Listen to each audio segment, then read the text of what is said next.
哎呦，我阿红啊，按一下阮开始啊。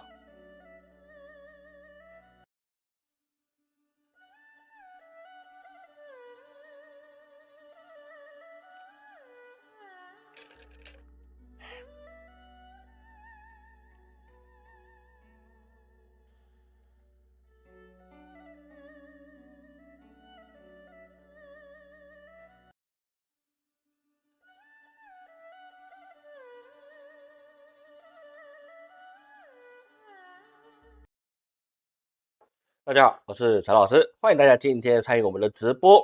大家晚安哦。好，那个老师啊，上个礼拜不好意思，老师临时去了广州，我们去出差一下哈。这个广州啊，该怎么说呢？这是一个很神奇的地方，然后好几年没有去了，这次去广州很久也没有去了。这广州东西啊，真的是要死有好吃，真的是有够好吃的啦。那广州啊，真的要吃啊，真的是第一个不贵，这个真的是好吃，而且都吃不到预制菜哦，大部分应该都不是预制菜。你要说那个有了，我吃了一次个蜜雪冰城的，它一定是预制菜嘛，对不对？那其他的我觉得真的是了不起哈，像这样的东西竟然可以在广州出现，那个菜也是好吃，尤其是鸡肉哦，那个鸡肉真的是，哎呦，要求好加呢，嘿嘿嘿哦，大家如果要吃的话，真的是广州真的是很令人印象深刻了，好吧？但四川也很好吃了，因为四川那个辣味啊，什么叫鲜香麻辣，也真的是有特色。我吃过最难吃的东西应该就是西湖醋鱼了吧？真的是超难吃，我没有吃过这么难吃的东西啊！西湖醋鱼真的是捧在这可以往外面丢了，吃了一口就发现，哇操，那什么东西啊？能吃吗？那个东西啊？好，那这个礼拜在今天周然后我们的那个校单战队法会啊，在我们的8月26号会截止。那呢，报名现在很方便哈。那其实先报好吧，先报，不要拖到后面，因为老师要开始做功课了。所以说那这个先报啊，那个名单先进来，那是比较好的，好吗？好，那这个礼拜啊，其实很多事情也在发生，尤其我们现在注意到一件事情啊，就在霍尔木兹海峡啊，霍尔木兹海峡打了，现在真的是美国又开始 tackle 了。这个 tackle 啊，其实也没什么意外，为什么呢？因为特朗普说要完全毁灭伊朗啊，那是他的想法，也是对股市操作的一个做法。其实他操纵股市这件事情啊，其实我们也不需要去怀疑了啊。这个我们的川老先生啊，特朗普老先生啊，他去操纵股市啊，就好像他每天日常必须要该做的事情。所以说呢，这一任他无论有没有要继续选，按照美国宪法是不行的哦。那他其中选举啊，他也是不会过的。但是呢，他这无论如何啊，他们家族啊都可以再发财发好久，也不知道有没有办法，美国有办法去追责他，因为他的确操纵股市，这个其实都有证据的，但是毕竟他是总统嘛，他有豁免权，还有很多东西他的政治力量不允许别人去查，所以说你说民主制度有什么好的地方呢？很多地方都有是好的，但是对于美国这种该说什么呢？这种很畸形的民主制度啊，其实觉得应该还有更好的方法可以去研发了这个其实真的是令人真的是很奇怪。但是你整个世界局势也跟我们所预测的是差不多的，没有什么太大的一个变革，是什么呢？因为川普打霍尔木兹海峡，它整体的战略推进非常的被动，而且非常神奇的就是说现在伊朗去打这个美军基地这一打一个准准的非常准，就是他想打哪指哪打哪，这个状况是已经是可以说是常态了。所以说无论是那个美军里面的死神的无人机，或是其他的这一些 F-35或者其他的一些设备它被攻击而且成功的击中目标的概率是提高了非常多。所以说我们从时间线上面来去看当 AI 这个武器不是只有一个国家所拥有了之后，那么当这个 AI 已经变成了什么？变成了一个穷人也可以去取得的这一个工具，那么你整个世界就被什么？被怎么样的？应该怎么讲？会被用成巨大的力量，用 AI 的力量、科技的力量把它拉平。意思就是说呢，美国虽然它的装备依然非常先进，它的士兵训练依然非常的一流，整体的设备其实真的是世界第一等，没有什么争议。但是如果当对方也有类似的工具，而且它的远程攻击跟你的命中率几乎无二致的时候，那么你原来的优势也变成比较微弱了一点。现在如果美国要倾尽他所有的国力去打伊朗，能不能打下来？100%那是打下来的，他也不需要全部了。他现在就用导弹全部打下伊朗，伊朗也是满目疮痍的状况。但是他不能这么做，为什么？因为美国现在导弹是不够的，所以说呢，他一直希望能够打打停停，那后面的弹药能够运上来。其实他这一次又说是怎么样呢？进入到一个可以谈判的阶段。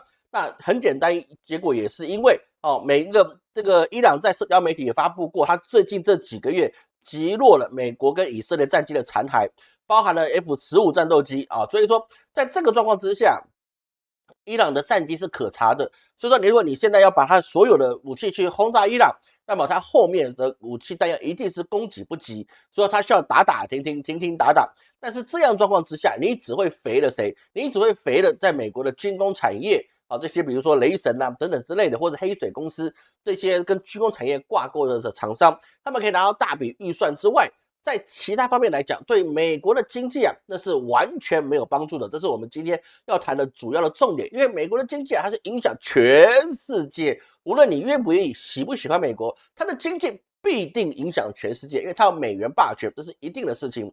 而在这个时候呢，我们要发现到另外一件事情，如果我们眼睛只看到霍尔木兹海峡，那当然它这个因为石油进出口很重要，但是我们把眼光放在另外一个地方，看到一个什么东西呢？在俄罗斯的什么太平洋舰队，它也进行了大规模的演习。这个在8月4号的时候俄罗斯的国防部它宣布在鄂霍次克海、日本海这些大太平洋西北部的地区进行演习。它派出多少的军力呢？这个是非常非常庞大的，因为它派出了60艘的舰艇，也超过13000名的军人去参与这个演习。这个意思是很简单，就是说，你以为俄罗斯它已经被消耗到，它没有办法，已经去失去这海上霸权了吗？它这一次，它还是可以用它的海军出动60艘的舰艇，13000名的军人到这个海上去威压住整个亚洲的局势。也就是告诉你，我虽然深陷在乌克兰的战场上面，但是我依然有实力去让日本去好好的去得到一些关怀的关怀送上门了，对不对？所以对日本是一个非常大的压力，因为日本它即使想要恢复它的军工实力，比如说他们的一个大卫这个样子的军衔已经恢复了，但是它有没有能力同时面对的俄罗斯跟中国呢？其实这两个国家的其中任何一个国家，日本都是没有办法去抵御的。这个东西是很简单的，因为这两个国家的军工的火力是非常的强大的，因为这两个国家，中国跟俄罗斯他们即使都没有派出任何一条舰艇去日本那边登岸，他只要透过导弹就可以把整个日本给摧毁。因为日本的所有的一些都市它有一个很特色的地方，就是它集中度非常高，跟台湾一样，还有韩国一样这个日韩台都一样这3个地方它的都市集中度非常之高。比如说你这颗导弹它只要发20颗，里面只要2颗落入了东京，那么这个事情就造成日本极大的恐慌的。你不要以为日本人他是一定是一个很坚韧的，然后2战打那么厉害。当炮弹打到他家的时候，他的惶恐程度绝对不亚于台湾人。这个比例有点奇怪，但是实际上是这样他的惶恐程度不亚于台湾人。为什么？因为我们所知道2战那个时候日本人很勇猛，那是基于他们一直在打仗。所以是说他在幕府以下去打仗，然后到天皇自己拿回明治维新，所以说他们上下都有这样的概念，而且都有出兵日军侵华的开始都有这个样子的经验的，所以他们对打仗是很熟悉的那一代，到现在基本上都没有了基本上都没有，有的话也真的是人瑞，你知道吗？人瑞这在日本好像也不奇怪，但是的确是人瑞了，所以能够打仗的，能够有这个心态打仗的人已经不多了。加上日本它有经历到一个叫做什么宽松世代，也就是说呢，在那个操场上赛跑，人人都可以第一，对不对？是非常宽松的，只要你想要，没什么不可以的这种状况。吹向日本，说日本有一代20年的时间养出来这样的宽松世代，导致是说他们自己本身能够衔接起来日本的一些原来的一些观念跟操守，并没有真的好好传承下来。所以说俄罗斯他有没有能力去让日本喝一壶呢？那是绝对有这个实力的。他即使乌克兰那边没结束，这个日本如果发动了战争，那么俄罗斯一定会打日本。中国不一定打日本，俄罗斯一定会打日本，因为它的北方四岛这个问题俄罗斯一定要趁乱把它拿回来。俄罗斯不跟你谈任何的状况，也不会跟你经任何的后果，因为他都已经被制裁了，他有必要去在乎是说我再去把日本的北方四岛拿回来，这本来就有领土上的争议的，然后我还再去受到更严重的制裁，本来就被制裁的，你说再来一次是怎么样？所以在这个状况之上，我们就知道说，我们可以延伸到一件事情，就是说，中美之间它一直不断的互相制裁，但是所有的制裁没有人是一次下了死手。原因是什么？原因就会像俄罗斯一样，当你一次把所有制裁都已经下到极点的时候，那对方就会习惯，你知道吗？就会习惯。当这个痛楚成为习惯的时候，你以后再跟他做什么样的威压，他基本上没有在怕的。所以说，为什么中国跟美国每次制裁来制裁去，然后都不会让别人一次死呢？总会让别人过得不痛快，原因就在这里。但是中日之间有没有这个状况呢？中日之间也是这个样，那彼此之间捏紧了要死不死的状况，但是不会一次让你死。第一个，你一次让你死，那么国际上会觉得看不下去，因为很多你可以把它捏死的东西跟民生经济是有关系的。那第二个就是说什么呢？你把它捏死，如果捏不死就完了，你捏不死它就会习惯，一旦习惯，它什么事都干得出来，因为你没有更多的工具了。所以说整个在这个国际经贸上面，你去看互相的制裁通常都是点到为止。好，或是对等的制裁，不会说有个超格的制裁。那唯一说能够超格制裁就是欧洲，因为欧洲可以去制裁中国的工具并不多，而中国可以制裁欧洲的武器，那真的是一头拉骨，根本用不完的。因为为什么呢？因为欧洲本身它是一个几十个国家联合在一起的一个市场经济，但是这几十个国家在一起呢，它又不是同心协力的，所以是说它就要反对这个。欧洲的制裁对中国来讲是非常容易的，因为随便几个国家，它受到的伤害比较大，它就在欧盟里面抗议，因为凭什么你们都没事，然后呢，我必须承担这样子的结果，所以说呢，这就变什么了？变成那个像以前那个袁绍三兄弟、袁术三兄弟一样，你只要有了这么多头马车基本上你是医不好的这个事情必然是这个样子。所以说，我们看这个世界上面来讲，它会一直不断的拉锯，一直拉，但是会不会结束呢？按照美国现在的状况它结束的速度会是比较快的。然后这个后面我们会看到。所以说，即使在这个状况之下那这个在俄罗斯黑海地方8月3日也有土耳其的货船在往黑海的时候那就被无人机击中，那攻击他人当然就是俄罗斯，因为呢，他也要把整个乌克兰的领海把它变成内陆化，就是把所有的港口把它占领起来。这个东西其实算是釜底抽薪的。如果乌克兰它本身已经失去了它在乌东地区或者乌南地区它的这个出海口的话，它基本上后面的原物料进口就有困难了。当然，你说它离欧洲那边有没有地方可以进出口？那是有的，你可不可以靠波兰进出口？那是可以的。但是你要知道，乌克兰这么大的土地，它是怎么样可以维持它整体的物资运送呢？如果乌兰地区、敖德萨、扎波罗热那个地方都进归俄罗斯所有，那么等于乌东跟乌中地区，你的物资运输会变得非常困难。等于说你要吃不饱，要用不到，弹药也比不上，因为你要跨过整个乌克兰的从乌西然后一直到乌东那个距离，那个不是短距离最好是从黑海那边过去，然后到乌东地方可以补给它弹药。所以说整个状况就变成说，俄罗斯跟你打的是什么？跟你打的是消耗战。我只要把我的防线固定住了，我慢慢的推进，那么你自己就一滴血一滴血的流失。所以说我们看见俄罗斯在这个礼拜，他不断的去攻击乌克兰，在基辅这个或者各个地方的一些城市他基本上发多少导弹乌克兰就得遭受多少导弹。其实他为什么不打重要的地方呢？因为他在测试，我打这些地方，你会不会发出你的一个防空的飞弹，比如爱国者，就是说乌克兰也没有这么多的飞弹了，他必须把那些剩余的这些飞弹防空飞弹放在防御它最关键的地方。那么你这样一打，不就投石问出来了吗？就已经知道了，你乌克兰已经没有足够的防空的系统了。那么现在就是俄罗斯想打你，你就可以打你，随时打，随时中。而且你后面原来可以帮乌克兰去造那个无人机的原来的一个他们的国防部长被换掉了，换成他们原来的军中体系，所以说他们的无人机的攻击力也没这么强了所以照这个状况来看对俄罗斯来讲还是一个有利的局面。再加上我们非常的有感觉，就是立秋到了嘛，对不对？就是说各位的秋天第一杯奶茶喝了没？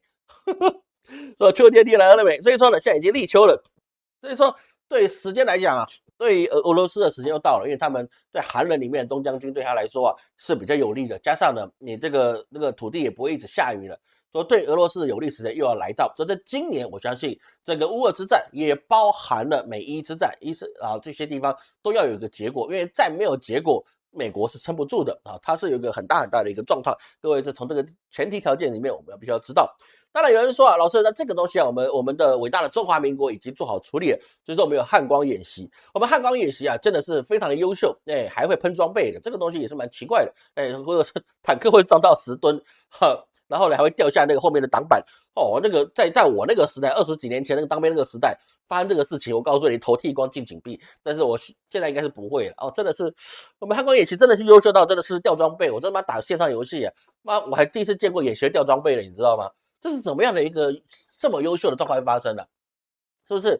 这是难以理解的，我真难以理解。然后据说我回来之前，然后上礼拜五之前，礼拜四、礼拜三，我还这个网络还降速，然后我不知道这个我没感觉，问金英老师他有没有感觉的？那我是没什么感觉。所以说你整个换岗演习是非常一个很有水准、很进步，接受我们伟大的党的领导状况之下，会调装备了，会喷经验值的。那这个东西啊，其实啊，我们应该可以努力的去抵抗我们这个万恶的共产党出来的侵略吧。反正调装备他们忙着捡，就没有时间打我们了，对不对？啊，这个就这样，好不好？我们坚持服从党的领导，好吧？哎，也没办法了。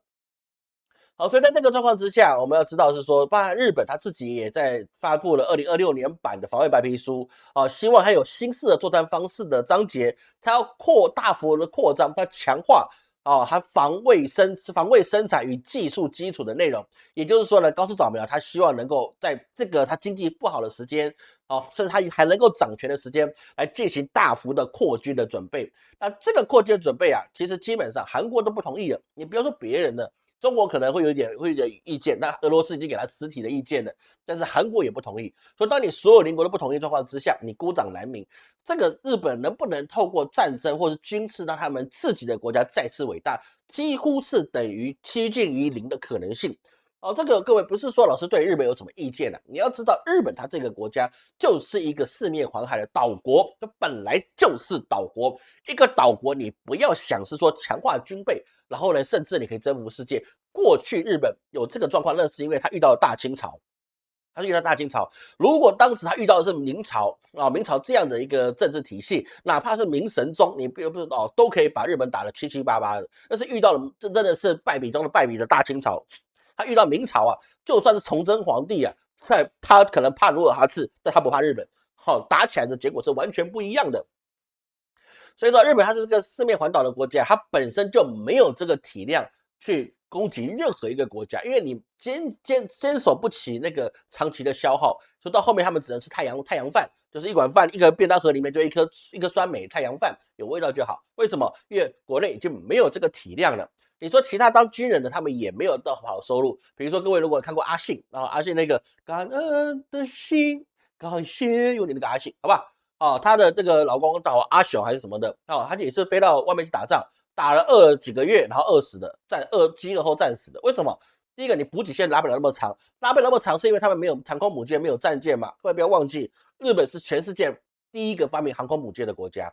它不是没有科技，不是没有技术，是它的岛国没有办法提供这么大的一个后勤资源补给。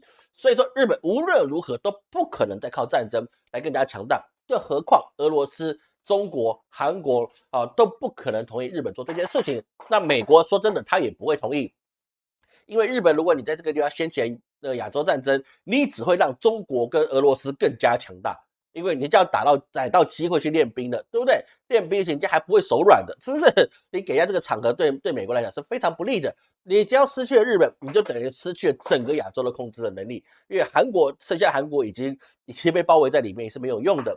所以我们看整个环境来讲，同样的套到美国，美国可不可以长久的战争？可以。它可以支持长久战争，为什么？因为它本身的粮食是够的，美国的粮食是不需要跟别人进口的少部分零食类的可能还需要特别需要吃的这个特色美食可能需要，但是基本上它自己的玉米它自己运的大豆这种任何东西，美国的本土就可以生产完成，它黑土地上面怎么种都有份儿，对，怎么种它都有的吃，所以整体的美国它的后勤补给的能力是非常强。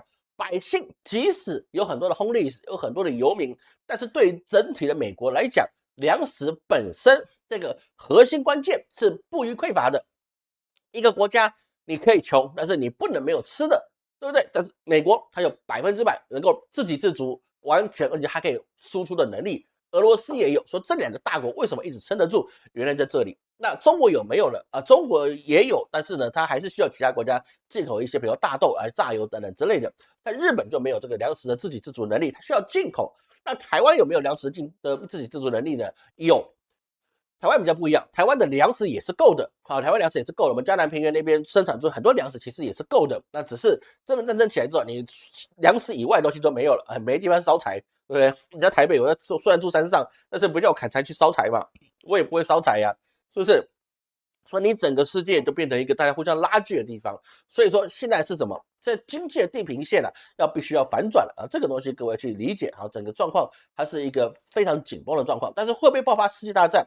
目前为止是不会啊。那个想多爆一个核弹，然后大家全部都打掉重练这个事情至少在这200年之内不会啊。目前推背图是这样写的，200年之内是不会啊，所以说不用担心。我们不用担心核战的这个问题会发生。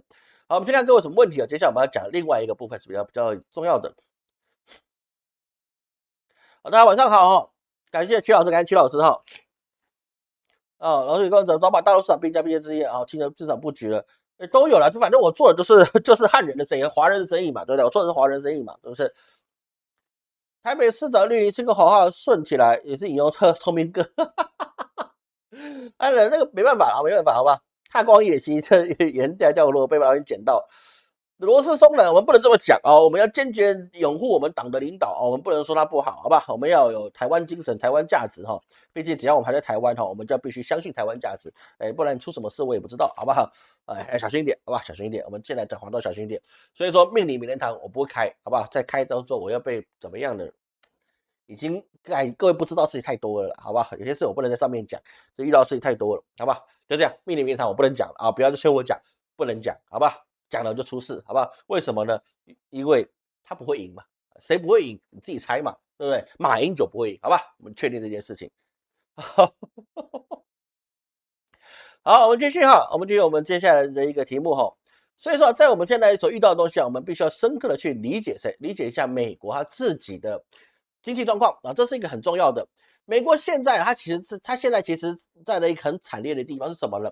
它既不能提太高的利率，也不能够降低利率，这两个地方就不能够去做的。它是陷入到一种什么东西呢？就是短期你不敢降，长期你也降不动的一个非常大的一个窘境。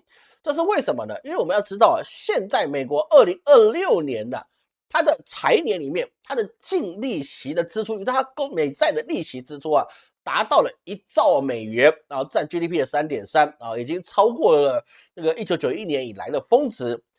到这个东西呢，你要知道一件事情它已经离过去这么久状况之下，它一直不断提高它的利息，但是你要再突破它一个上限会到什么时候呢？它到2036年的时候依照目前的水准，各位听清楚是目前。如果战争打下去，它的价格就不是这样子咯。如果在2036年，也就是10年以后它的利息支出将会突破达到2.1兆美元，2.1兆美元，中国叫做2.1万亿美元。也就是说呢，它政府每4块钱的税就有1块钱的美元用到支付利息上面，记得利息这是利息而已。所以说，在这个状况之下，你现在所能够收到的税基本上都要去缴利息的多，而且缴利息是一件事情，你要不要还本金呢？亲爱的，本金你还得起的话，那你还有什么问题呢？就是你本金也还不起，所以说这个债务达到一个临界值之后，它会突然的往上飙，而且飙得很快。按照现在的趋势，它不会到2036年，它就会突破到2.1兆美元了。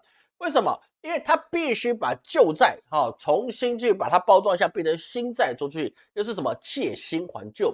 那么你既然要借新还旧，你就不能够让利率涨，这个是很确定的吧？因为利率一涨，你还的利息就要变高，这个是我们可以确定可以知道的事情。所以说，美国国债加权平均的利率已经从2022年的2%快速升到2025年因为2026年还没过完嘛，到2025年就已经3.4以上了，已经是以上了。所以说它一直不断的加息状况之下，就产生一个棘轮效应，也就是利息支出，然后你就要去等于怎么样呢？你就让你自己的账面上的赤字增加。如果你要增加这个赤字，你必须去借新还旧，你就必须继续的借钱。那你既然借钱，你必须要给别人足够的利息，你才能够让别人愿意去跟你去买这个美债。所以说你利息是不是会在攀升？所以是说在这个状况之下那个 GAO 它在2026年的财政健康报告中就已经认为美国的联邦政府是处于一个什么状况？不可持续的财政轨道上。意思就是什么呢？因为在这个状况之下，你美国的财政根本撑不住，是不是就有这个问题了？所以说你要去为了降低点通货膨胀，你要怎么样？你要涨高利率。涨高利率呢是什么呢？吸引大家把它放回到美国的银行里面。那么是不是你就不会说很多游资在外面，热钱在外面太多？也可以怎么样呢？提高利率之后啊，你也可以把世界各地的这些资金吸到美国去，对不对？因为买它的美债，因为它利息高嘛，然后就需要美债去。所以说呢，你如果提高利率的话，但有这个好处，但是坏处就是你吐出去的利息也会更多，你吸进来存钱跟你放出去的贷款啊，那个会有这个利差的问题。说在这个状况之下，它能不能继续提高利率是不行的。而且如果美国继续提高利率，除了美国自己看不住之外，你要知道，我们等一下谈到日本也是撑不住的，因为日本的借贷成本是1%。如果美国继续涨下去，那么我一样上个礼拜跟各位谈到了，我借日本的债去买美国的债，那是不是又有这个状况会产生？那如果我要去稳定的话，那问题就会更多了。我们等一下会讲到。所以说，在这个状况之下，美联储只能做什么呢？它只能做三不动哦，就按兵不动，然后呢，鹰派做底线，然后要升一点，或是按兵不动，慢慢的把今年先过完，就是维持不动，那可能会升，然后但是后来又不升，那可能会升，后来又不升，啊，在这个状况去产生。那为什么不能够降利率？它公债利息不就降低了吗？降利率的话，那么所有资金又开始往外去灌。懂老师意思吗？所有资金要开始往外去灌，资金没有认祖国的啦，好，资金没有爱国情操，资金就去它可以产生利润的地方，这个是一个很现实的状况。哪怕美国资本家也是一样，每个人需要，我是美国人，我需要美国好，但是钱美国挣的不够，我去其他地方挣，所以说就变成说这些钱又跑去哪里？跑到股市里面去，跑到这些说各个国家里面的股市里面去啊，但是呢，钱就没有办法留在美国。那么你在这个状况，你会造成的通货膨胀越来越高。那你通胀越来越高，那百姓生活越来越困苦。生活困苦的话，那么造成破产或者是社福的压力又会增加。那这个东西是不是一个死循环？升利率会死，降利率也会死，怎么样？你就只能维持现在的状况，要上不上，要下不下的状况会产生。但是有一个问题就在于是说，如果在这个状况之下，那大家要怎么评断美元跟美债这个事情呢？其实按照这个状况来讲的话，那美国会，你看很多人就评价说，即使美国现在美债支出的利息这么多，即使美国的工业也是不振的，因为川普一直想让美国更加的伟大，希望你制造业能够回流美国，但是呢，越回流你跟别人越买东西越多啊，这个是无法去避免的。那么在这个状况之下怎么办呢？怎么办？他就只能去找一个恐怖平衡，让他自己可以去两边地方去维持住。所以说你在整个的美国的状况来看呢，其实他能够做的东西真的是非常的少，长期的利益他没有办法去突破。所以现在你要他怎么维持是有困难的，但是突破点在哪里？突破点就在 AI。AI 现在其实是一个港 K 型的一个状态，也就是说的 Anthropic、OpenAI 或是你的马斯克的 X 的那个叫做就是说 Group 这些东西呢，他们不断去加大了投资，包括连 OpenAI，它现在也因应了这个中国的这个 Kimi 3，还有千问3.8 Max 这样子的新模型出来。现在他们还宁愿把 GPT 5.6，那这个应该是快要达成的事情了。5.6出现一个 Lite 的版本，就是你在它网页上面去使用 GPT 5.6是 for free， 不用钱的，给你问到爽，随便你去用。但是如果你要调用它 API 还是要钱，或者你要用一个比较好的那个模型还是要钱。但是快速反应是不用钱的这个等于是说它现在其实也算是不用钱。但是实际上它有来回的上限，只是它以后把这个上限提得更高，能用比较好的模型吸引你去用。但是这个状况能不能去力挽狂澜他自己的财政呢？也是没办法。所以说呢 ，OpenAI 它现在决定是怎么样呢？决定是第一个 free 出去之外，第二个就是它的 IPO 要延后上市，也就是说呢，它不要去公开募资了，把它的账本是继续锁在里面，不要让别人知道就没事。各位懂老师意思吗？不上市有时候是为了整个政治跟你整个市场经济，你只要没有上市，你的账本就不需要公开。对于美国来讲，它账本的那个金融监管机制是非常严格的。那么你上去了，然后呢，你上去你就把账本所有公开，你水印全部公开，对不对？没上去了，那所有事情他说了算。他也可以自己做一些公开账，但是是不是真的不重要，因为他没有真正的上市嘛。所以在这个状况之下是会非常的紧绷的状况。而另外一个状况就是说，有人会说，美国的一个自己本身的经济是非常强大的，基本上就是百姓的整体的状况呢，这个民间经济是非常好的。那实际上我们去做一些调研来看，事实上明明呢，它的数据，比如说非农就业指数或其他东西显示的就是美国的可支配的这个钱变多了，还有就是说呢，它自己的薪资成长也是够的。但是呢，实际上我们来去看，所有的报告里面都显示到一件事情，就是美国的通货膨胀跟它的薪资的增加的水准，其实是有到一定的状况去支撑的。比如说呢，你自己的消费增加了，美国消费是增加的，消费为什么增加呢？它的在4月的时候它的名义 PCE 的环比是增加0.5%，那实际呢是只有0.1%，但是实际可支配的收入环比是减掉0.5%的，听得懂老师意思吗？它原来是应该是增加0.5个百分比，但实际上只有0.1%，但是实际可支配的收入比是下降0.5%，意思是什么呢？意思就很简单，它这样子通货膨胀上去之后，百姓可支配的钱数量上是增加的，但是实际上它是减少的，因为你可以买到的东西变少了，这是你的钱变多了，但是你的可以买到东西变少了。会不会很奇怪？不奇怪，因为东西变贵了嘛。所以说这个东西，这个披萨本来只要5块钱美元，现在呢还可能变成7块钱美元。但是呢，你的收入也变多了，你本来你身上有5块钱可支配的钱，现在呢你也变成有6块可以支配的钱，你是不是增加了很多？对，20%的增加度，但是实际上你物价还是比你高一点，所以说你可支配的钱也变少了。之外，它本身的储蓄率也从2.6%降低了。说这个状况在4月也有，5月也有，6月6月还没有办法去统计出来。所以说在这个状况来看你的名目的 PCE 是增加了，但是实际可收入是降低的。那这个状况之下，对美国来讲，它也是说数字上面你可以判断它的百姓是欣欣向荣，而且是非常有韧性的。但实际上来说呢，百姓实际上可以去购买到的一些资产，然后那是变少的。所以说即使它6月新增非农就业也有达到5.7万那3个月均值但也有到11.1万，但是是低于他们自己所预期的。而行业的贡献里面，它建筑业加了1.1万，制造业加了3000人，然后就0.3万3000人，在报告上。但是医疗业是稳定扩张的，而他们最大的变数是什么？因为世界杯的问题，所以是说它本身的休闲酒店业它就造成了一个那个临时雇佣大幅拖累，就不是真正的一个就业指数，所以受到很大的影响。所以整体来看你整个美国的经济它是一个百姓的钱变多了，这事实上是没错，但是它可以买到东西又变少了，就变得是看起来很美好，看起来非常强韧，看起来非常欣欣向荣，但是实际上他们没有办法落地到它整个经济的项目里面这个我也去知道。而在整个美国里面他们有个另外一个隐形的问题是什么呢？他们有大概60%以上的百姓都只有高中以下的学历，含高中这个是在整体上面来讲，很多人说它是一个高知识的地方，事实上并没有整个美国它其实是60%以上的人是高中含以下的学历。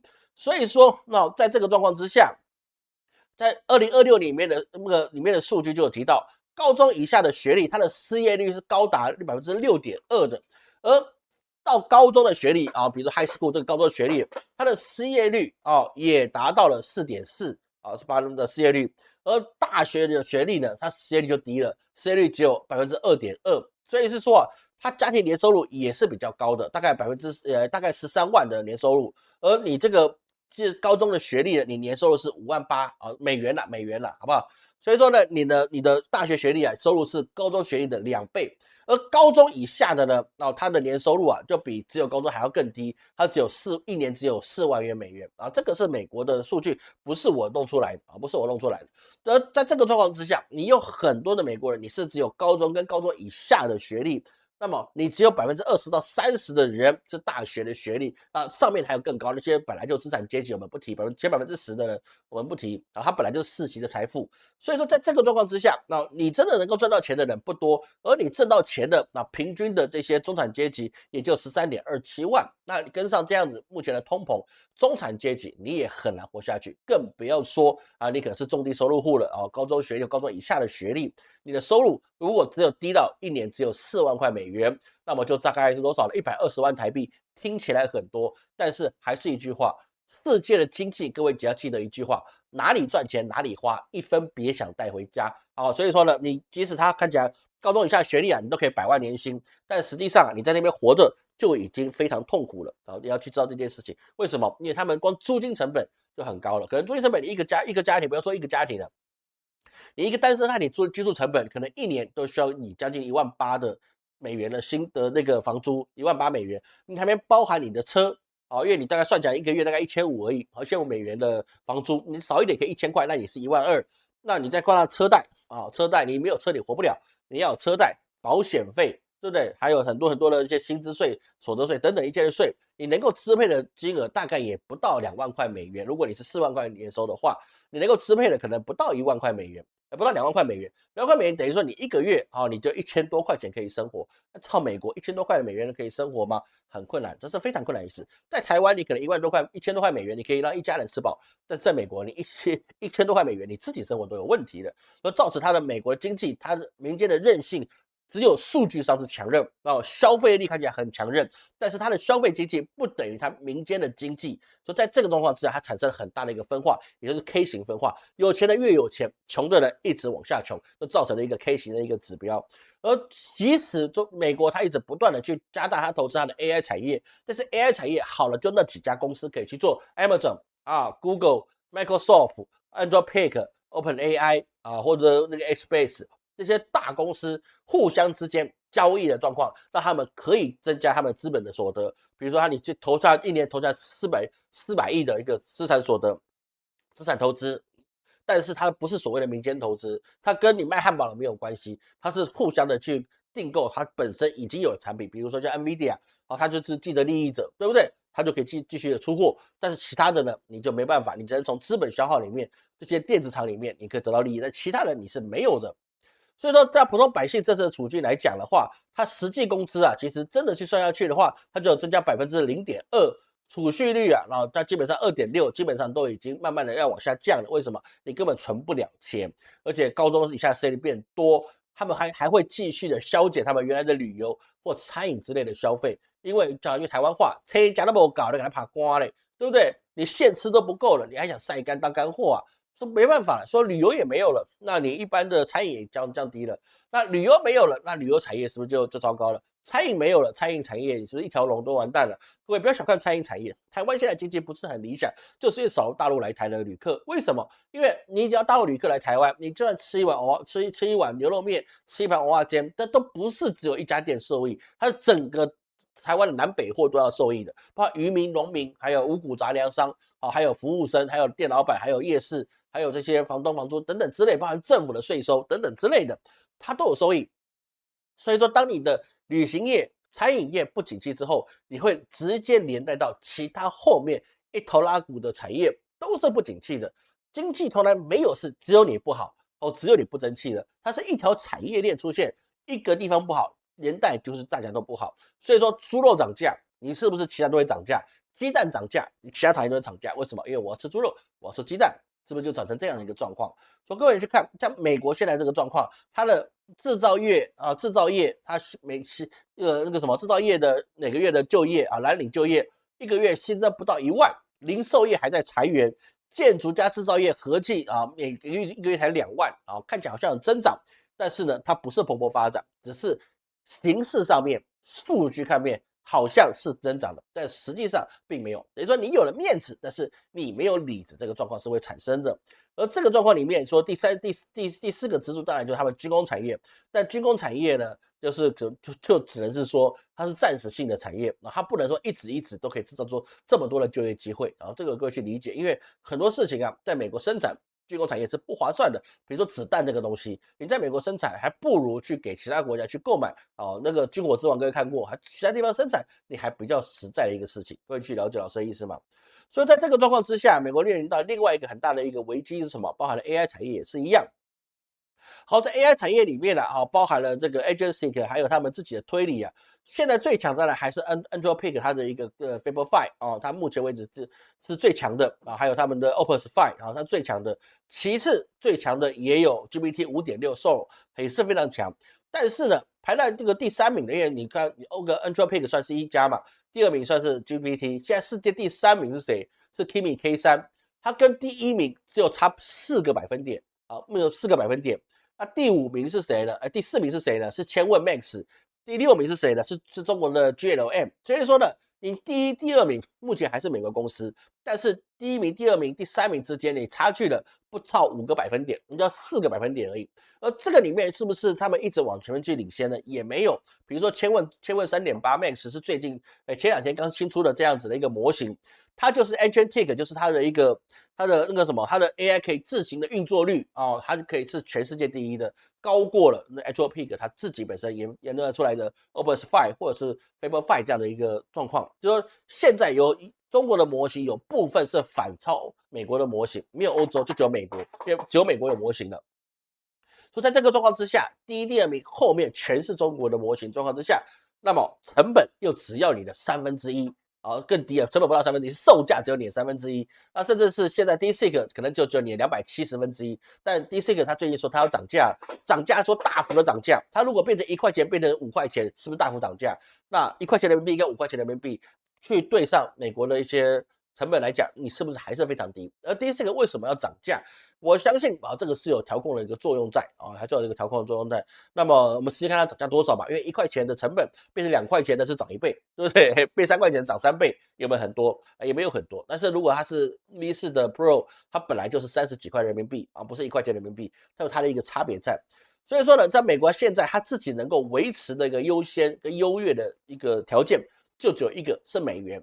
它最优越就是美元跟美债这2个东西是它最优越的。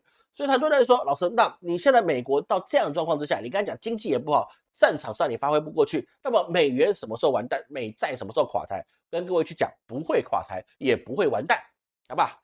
既不会垮台，也不会完蛋，它只会慢慢凋零。这个事情我们必须要讲清楚。为什么呢？因为美债到现在还是全世界50%的一个那个外汇储备率，他们是必须要有这样子的一个美债存在，因为美债等同于美元啊，美债等于美元，那美元又是世界通用货币。而美元它自己只有一个问题，就是它会不会偿债过头，就是说它一直不断的印钞票去还这个债，会不会过头这个问题而已。说到目前为止，至少有10年的时间，美元跟美债不会有问题。但是有人会说，那么中国或是欧元为什么不去顶上来美国，就变成世界人民币或世界欧元呢？这个事情是没有人想要去做的。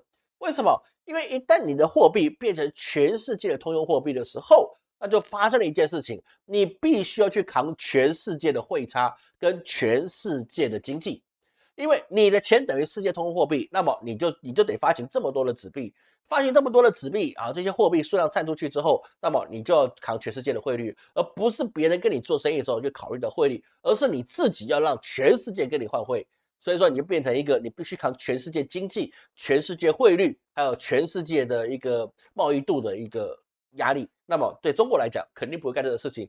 欧元他自己也没兴趣干这件事情，因为你发了那么多的货币，你要怎么管它是没有办法的。目前可以管了这么多货币的，只有美国的金融机制才可以管全世界这些所有货币的流通，只有它可以，别人不行。所以说，如果中国人民币想要去取代，不可能，中国不会想做这件事情。一旦做了，中国自己的货币就变得不稳定，因为你要跟全世界去做平衡，你既不能欺压弱小，你也不能够什么去忽略到那些强国，说把自己放在火上烤，那就是把人民币放到变成世界货币的状态。而美国会不会放弃他自己世界货币的权利呢？也不会，因为他已经非常成熟了，他已经知道这个世界的机制我怎么去玩了。既然我已经知道怎么玩死你，怎么样保护我，那我绝对不会让出来，因为他只要印出来了，就可以换到你的物资。他今天印100万的美元，他就可以去买100万美元的物资，而他自己的成本只有记账，没有其他的压力在。说包含了现在，如果他每一天要还的美债是30亿美元的利息，他也没在乎。为什么？因为他还的是印出来的钱，印出来的钱啊，就跟我们烧那个金纸一样，对不对？做法会烧那个金纸，拜拜烧金纸是一样。你不断烧，你下面会不会通货膨胀？对不对？不会，因为它自然会有它的气出存在。所以现在整个货币的机制就变得很诡异。美元明明没有什么代表性的，但是世界上还是需要美元的存在。说美国的经济会完蛋，第一个不会，第二个他自己回到我们一开始所讲的，他是自己有粮食的地方，甚至他可以掌握到世界许多的资源的地方，所以他可以去控制，比如说非洲啊，或是委内瑞拉，或是各个地方的资源。所以他既能够美元买到资源，又是世界货币的扛友，他自己农业也不需要靠人，他永远站了有利的立场，那么这些国家就不会完蛋。所以即使特朗普把美国再搞了比现在差10倍，美国也是地区的强国，最差它当世界第2，它也不会差到哪里去了。这个各位可以有足够的信心，美国再差也是世界第2，世界第1必然会是中国。这不是我捧中国的臭脚，而是整个这个趋势的发展必然会支持中国往世界第1的方向去迈进。但是它当成世界第1，有没有必要去扛世界通用货币这个角色？目前来看也没这个必要，因为这是2件事情。我可以用你的货币交易，跟你是不是世界第1强国那是2回事，那是完全不一样的。犯过这个错误的就唐朝，唐朝它的通宝是世界货币当时的地球你要做海上贸易你必须要唐朝的通宝，因为唐朝是世界上最强大的国家。就唐朝为什么覆灭了？当然也就是因为它的资产也是 K 线化了，贵族越来越有钱，穷人越来越辛苦，百姓越来越不能抬头。说整个唐朝亡不只是亡在军事跟内斗，也不只是政治，还有忙在他们自己。唐朝非常去使用这些资本主义的模式，导致他们自己没办法坚持下去。所以说到最后，上天派了一个皇朝，满城尽带黄金甲，对不对？我让你完全的这些贵族全部洗掉之后再重来，那么你的社会才能够怎么样？才能够重新的去填充它的一个稳定度不然的话，你权力在那个地方你是没有办法的，好吧？这个故事讲很长，我们就不继续往这个地方下去。我们今天讲日本，我看各位有什么问题。乌龙半数教练机修武日本在黄岩岛，那个没关系那个倒是没关系日本国营是完蛋了，不用说完蛋，他怎样，他是完蛋了。感谢苏建，好，感谢苏建赞助感谢大家赞助谢谢。有人捧人场，有钱捧钱场，好，谢谢。汉光也是的，坦克这个没 PP 再破就难的没办法。中国的物价超便宜，看哪里看哪里，上海就没有便宜的东西，好吧？上海就没见到便宜的东西，他妈超贵，又贵又难吃，真的是。吃了广东的食物，我真的觉得短期之内我吃不到什么美食除了金英老师煮的之外，他煮的就是最好吃的，对不对？你说最好吃的不乱讲话日子还超过的好不好？电晶片日本的机器人现在是很厉害的，那个中国机器人现在是很厉害的，是没有错。日本也在走机器人产业，但是呢，它缺少了关键物料，所以是有障碍的一个问题产生。讨论美国的美元贬值，还有一些数字美元这个的确是这样美元贬值呢是会，但是它作为世界货币，它是不会退场了，至少这10年不会退场，这是一定的。中国现在建太空作战的武力布局，这是必然的那一人不死，万人难逃嘛。这个东西我们推背图里面有讲过了这个是必然的一个事情。一人不死，万人难逃，只要一做下去家人都完蛋了，好吧？所以说，这个太空武器是管理整个地球人类的一个状况。不过你要去知道一件事情我们对于整个航天整个太空的事业，我们基本上跟无知是没有什么两样的。所以不要说我们已经看到太阳的边境了太阳风那个太阳这个什么边界墙，我们知道了之外。好像我们有了9大行星8大行星第9个冥王星被剔除了嘛整个好像我们都知道整个宇宙的全貌了，其实并没有。各位，我们到现在此时此刻，就在此时此刻，我们对整个宇宙的了解程度就是2维的，什么意思？就是平面的平面的，因为我们只能从这个太阳系里面绕圆圈，而且是扁平的圆圈，然后出去找。只是因为我们人很渺小，所以我们觉得我们好像可以上下左右，其实是没有的。我们整个探索的路径都是扁平的，我们只能往这个太阳系的引力里面去找这些行星可不可以用。各位，你不要去想到一件事情，整个世界它是怎么样？它是3维立体的，等于说你没有看到是说它可以从北极去发射火箭，然后我们往上方去找，我们都是平行去找的。所以说我们现在所能够理解的社会跟蚂蚁一样，我们是平面世界，我们即使到了火星。我们以为我们是看到整个星球的是立体的，不对，我们探索的东西还是扁平的，因为没有办法往上下去研究，好吗？这个各位可以自己去问 AI 可以科普，我们是没有办法往上下去研究的，因为我们必须去借重每个星球的这个引力，我们才能够把自己用弹弓的方法去投出去这个才能够出得去。你南北极射出去那是没有办法那是没办法，不是不做，是没法做。所以说其他外星人对我们来说还是碾压式的科技，因为人家可以从南北极进去，但是我们不行，好吗？所以说我们以为我们的航天是很发达的吗？没有，所有东西都是扁平的，我们看到的东西都是扁平的，我们就像蚂蚁一样无知，好吗？这个是蛮有趣的一个事情，好吗？好。人民币的那个升值是会控制啊，基本上中国大陆的基本上对人民币的控制是比较强的，所以说呢，它不会让自己升值的那样，对中国没有好处了，好吧？那对中国没有好处，因为它赚的钱变少了，因为中国不断的输出它自己的商品，所以说如果你升值，你赚的钱就变少了，对他讲不是好事嘛，对不对？啊，这个因为中国这个他自己会调控的，大概控制在6.8或到7.2之间，应该是比较会有这个状况的啊。好，那我们现在接下去有剩下10分钟的时间，我们要讲一个非常重要的地方，就是什么？我们讲重要的地方就是日本。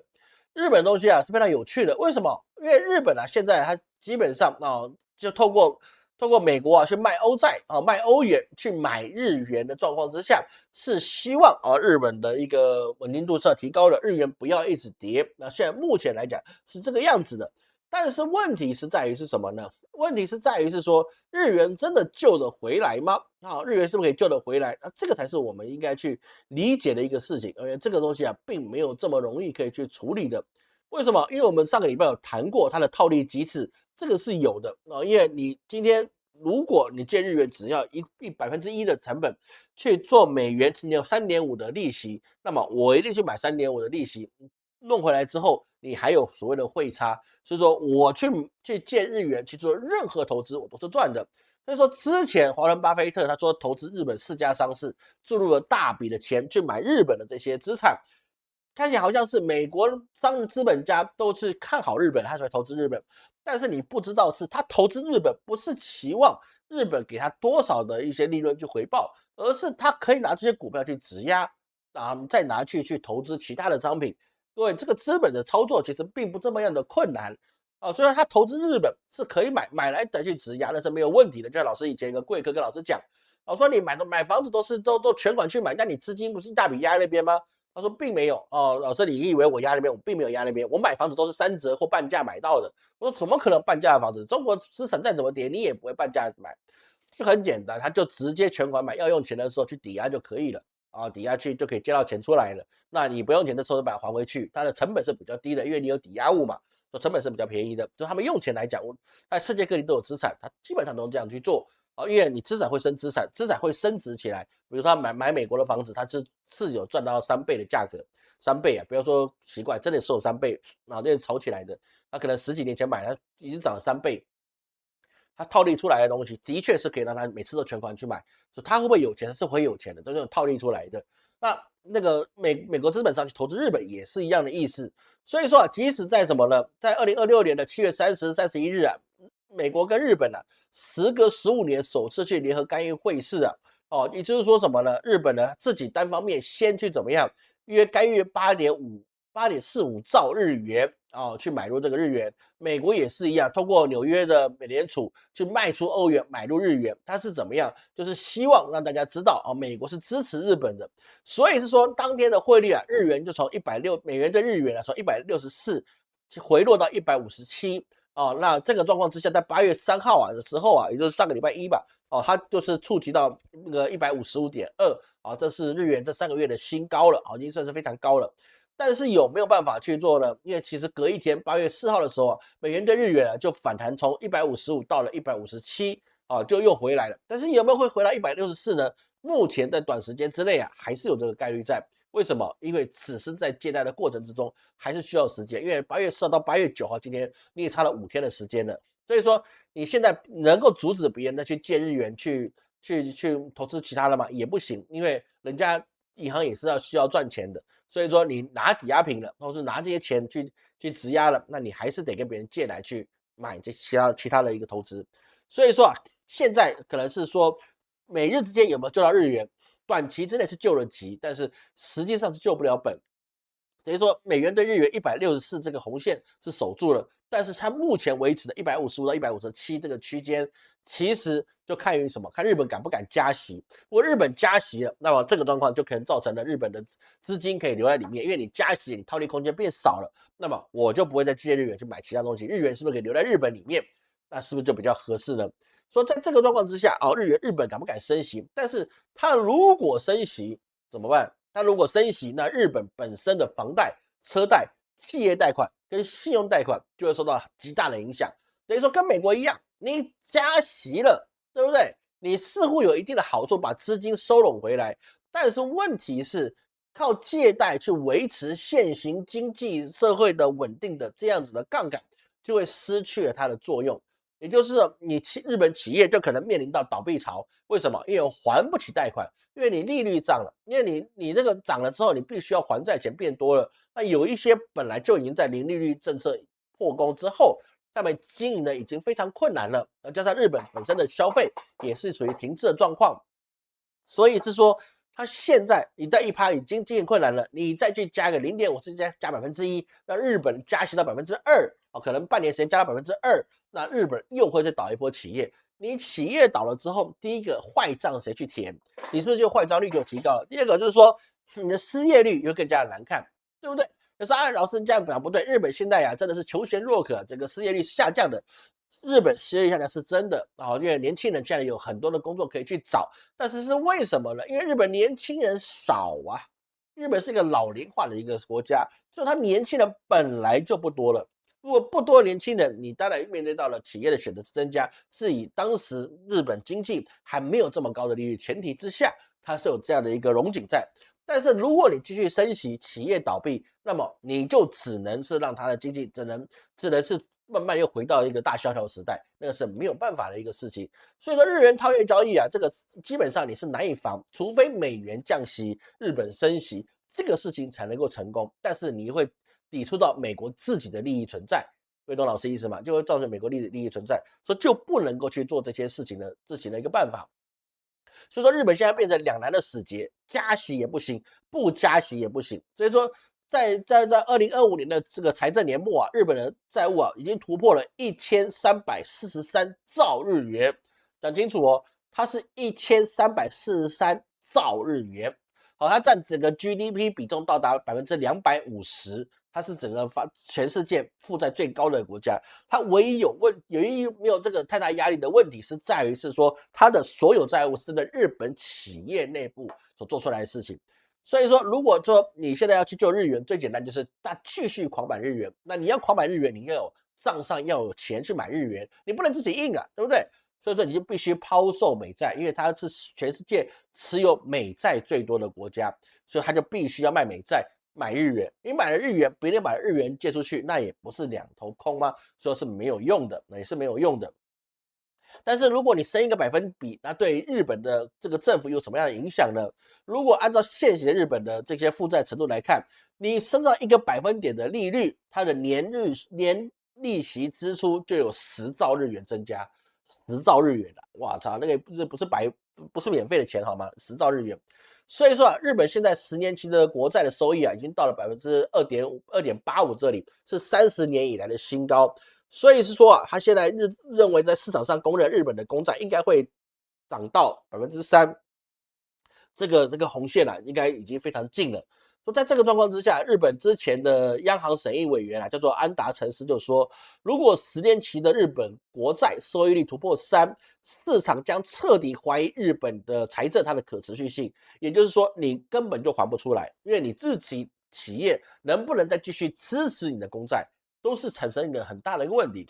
即使你是借给日本自己的公债，所以是说你只要印日元就还他们就可以了。但是钞票这个东西是有账的，你不能自己想印多少就印多少，对不对？你又不是什么辛巴威币，对不对？想印多少就印多少。如果你真印了，而且你是没有通过全世界，比如说那些货币组织或是其他的有经济国家谈好，你自己加印的，那么你的贬值会更加厉害。你贬值更加厉害的话，那么你去进口的成本通货膨胀、输入性通膨，那你也没办法去维持。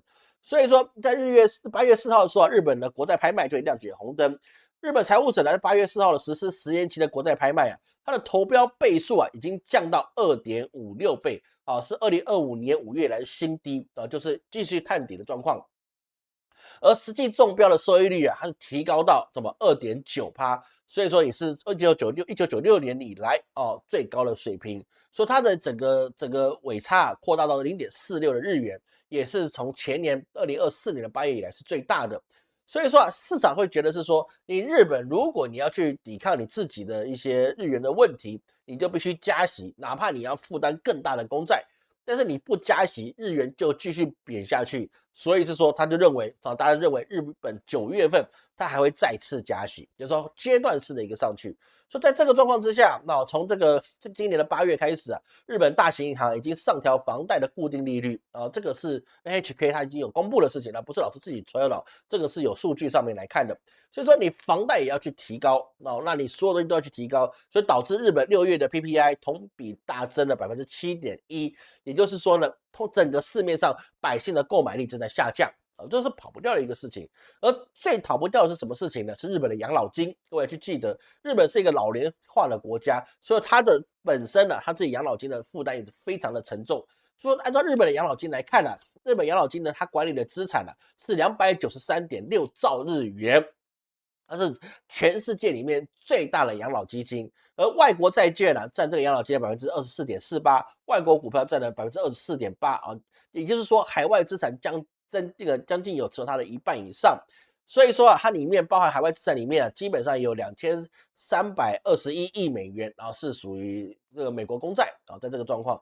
所以说现在他们日本公债能不能去长期去支撑，这是有争议的，因为它的资产它其实是有限的啊，1.8兆美元的这个资产程度而已。但日本它本身就是一个多人口的国家，老人家这么多，它能不能支持度，这是一个很大的一个挑战。所以说日本啊，它即使如此啊，那它要负担的就是它日本的寿险公司，日本的4大寿险啊，就是因为日债收益率啊，它开始飙升，他们账面浮亏啊，就高达1000亿美元，因为他们要对冲这个状况，就高达1000亿美元的一个损失。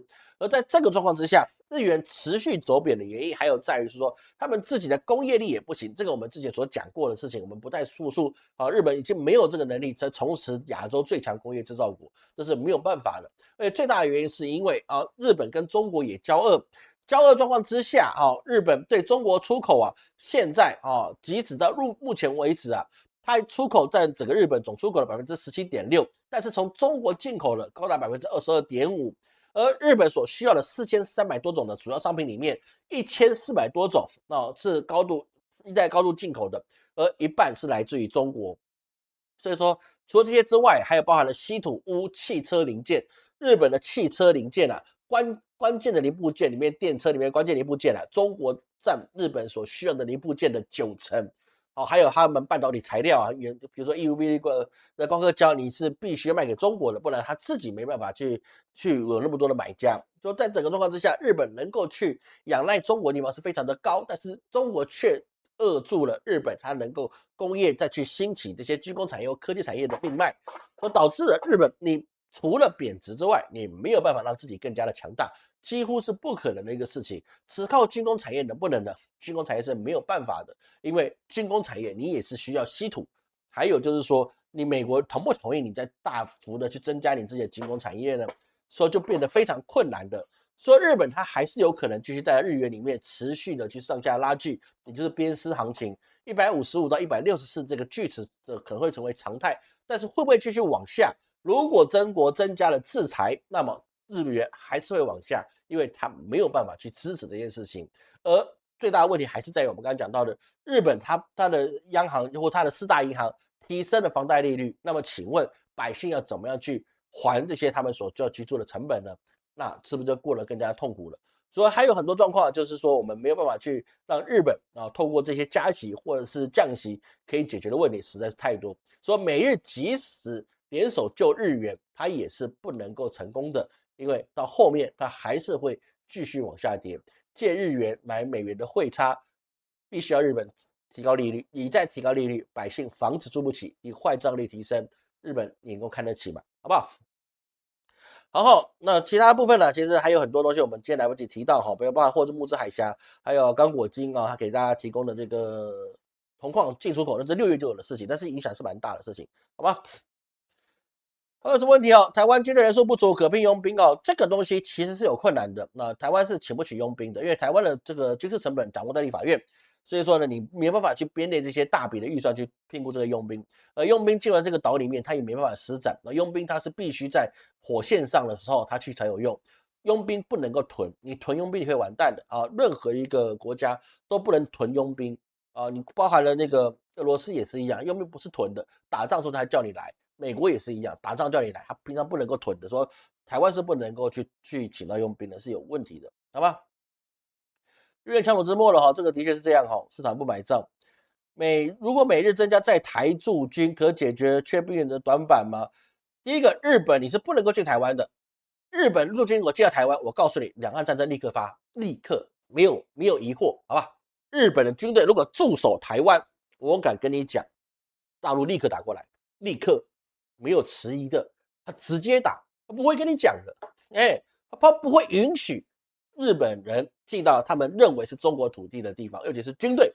说日本的军队一旦进入台湾，我们准备包袱款款的，能跑就先跑，因为完蛋，必定完蛋，没有什么样的状况可以想。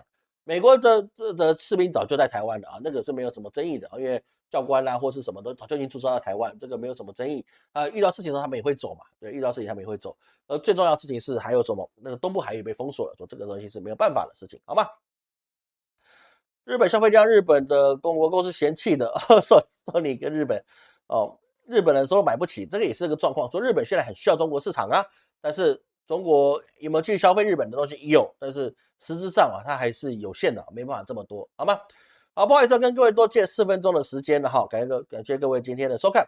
那记得我们的消灾参队法会啊，就赶快报名啊，在8月24号的时候我们就已经暂停报名了哈。但既然报名速度很快嘛，那就记得啊报名好吗？下周我们继续公布我们的2027年的生肖运势解析。那看的话能够加更的话，就是9月份的那个流年月总论解析，看能不能加更嘛，老师尽量好吗？感谢各位今天收看，我是陈老师，我们下次见。